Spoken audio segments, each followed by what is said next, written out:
Hello friends, welcome back to my channel. This is Raji. ఈ పాదాన్ని చూసారా, ఇక్కడ కొంచెం కరువు తిరిగి ఉంది కదా, ఆ కరువు తిరిగిన దగ్గర మనం క్లాత్ పెట్టాలి. ఇది ఏం ఫుట్ అంటే జిగ్జాగ్ ఫుట్ అనమాట. అంటే మనం శారీస్ ఎడ్జెస్ కానీ long frocks, umbrella cut frocks ఉన్నప్పుడు మనం ఎడ్జెస్ని ఫోల్డ్ చేసి జిగ్జాగ్ చేస్తాం చూసారా, అదనమాట. శారీస్కి అటు సైడు ఇటు సైడు మనము కట్ చేసి పీకో చేస్తాం కదా, ఆ ఫుట్ ఇది.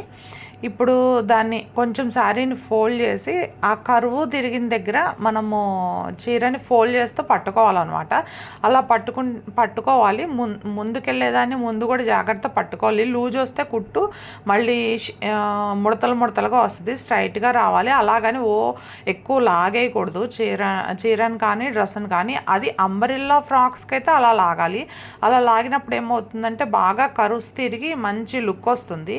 ఈ జిగ్జాగ్ ఫుట్ని అందరికీ తెలిసే ఉంటుంది. ఒకసారి చెప్దామని చెప్పి, నేను ఆల్రెడీ చీర కుట్టాను కదా అని చెప్పి చెప్దామని చెప్పి చూపించాను మీకు. ఇలా ఉంటుంది జిగ్జాగ్ ఫుట్తో జిగ్జాగ్ చేయడం. ఈ వీడియో నచ్చితే లైక్ చేయండి, షేర్ చేయండి, కామెంట్ చేయండి. Thank you.